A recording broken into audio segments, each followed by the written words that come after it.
ரோஹிணி அவங்க அப்பாவுக்கு தவசம் கொடுக்கறதுக்கு கிளம்பிட்டா கோவிலுக்கு. அங்கே வந்து கவசம் கொடுத்துட்ருக்கா.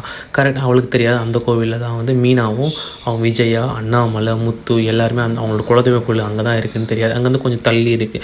உடனே அந்த ஐயர் வந்து என்ன சொல்கிறாருன்னா, தண்ணி கொஞ்சம் எடுத்துகிட்டு வாங்க குளத்துலேருந்து அப்படின்னோடனே உடனே ஆஸ் யூஷுவல் விஜயா சொல்கிறதா, மீனா போய் தண்ணி எடுத்துகிட்டு வா அப்படின்னு. உடனே மீனா வந்து சரிங்க அத்தன்னு சொல்லிட்டு தண்ணி எடுக்கிறதுக்காக அங்கே போகிறா. பார்த்தீங்கன்னா அங்கே கரெக்டாக வந்து ரோஹிணியோட அம்மா லக்ஷ்மி வந்து இதான் என் ஒரே பொண்ணு கல்யாணி, உங்கள் பையன் கிறிஷ் அப்படின்னு சொல்லிட்டு இருக்கா.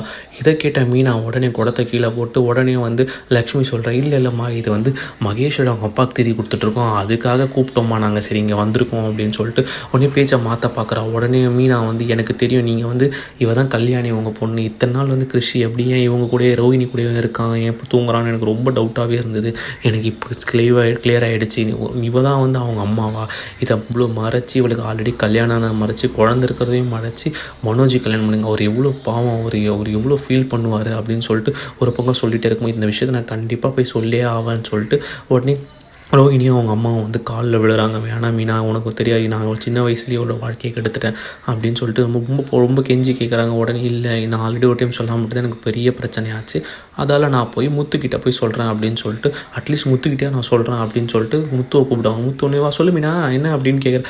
ஒன்றும் இல்லைங்க இங்கே வாங்க அப்படின்னு ஸோ வந்து பார்த்தா என்னங்க பார்லர் அம்மா இங்கே நிற்கிறாங்க இல்லை நினைக்கிறேன், ஒரு மாதிரி இவருக்கு ஒன்றுமே புரியலன்னா என் பார்லர் அம்மா இங்கே இருக்காங்க அப்படின்ட்டு.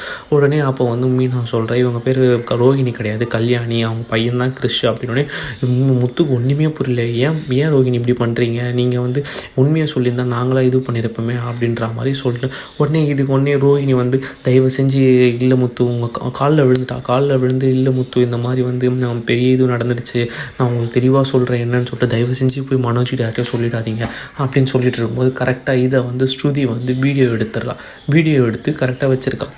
உடனே இதுக்காக தான் வந்து இவங்க பண்ண மாட்டாங்களா அப்படின்னு சொல்லிட்டு சரி வீட்டுக்கும் வந்துட்டாங்க எல்லோரும். வீட்டுக்கு வந்துட்டு சரி இவங்க சொல்லுவாங்க வெயிட் பண்ணி பார்த்தா உடனே ஸ்ருதி மனசில் இருக்கிறத கேட்டா முத்துக்கிட்டே, ஏன் நீங்கள் இதை சொல்ல மாட்டீங்க அப்படின்னு சொன்ன உடனே இது ஒரு பக்கம் சொல்லிகிட்டே இருக்கும்போது டக்குன்னு வந்து ரோஹிணி வந்தேன், நீங்கள் சொல்லலைன்னா ஸ்ருதி சொல்கிறாங்க, நீங்கள் சொல்லலைன்னா இந்த விஷயத்த நானே வந்து எல்லார்கிட்டையும் சொல்லிடுறேன் அப்படின்னு சொன்னேன். இதை உடனே ரோஹிணி கேட்டாங்க, உங்களுக்கு என்னங்க அவ்வளோ கஷ்டம், என் மேலே எவ்வளோ கோவம் உங்களுக்கு, என்ன போய் இப்படி மாட்டிவிட பார்க்குறீங்க, நான் உங்களுக்கு என்னங்க பண்ணேங்க அப்படின்னு சொல்கிறாங்க. உடனே வந்து முத்து சொல்கிறாங்க, நீங்கள் இப்படி இல்லைனா அந்த கிருஷ்ணன் நாங்களே தத்தெடுத்து வளர்த்துக்கிறோம். உடனே வந்து ரோஹிணி சொல்கிறா, அது முடியாது, என் பையன் தானே, இதுக்கப்புறம் வந்து மனோஜ் உண்மை தெரிஞ்ச யாருக்கு தெரிஞ்சாலும் பரவாயில்ல, இதுக்கப்புறம் எனக்கு இந்த வாழ்க்கையும் வேணாம், நான் வந்து என்னோடய பையன் கிறிஷோட வாழ்ந்துக்கிறேன்னு சொல்லிட்டு போடுறாங்க. தேங்க்ஸ் ஃபார் வாட்சிங். மறக்காமல் இந்த சேனலை சப்ஸ்கிரைப் பண்ணுங்கள்.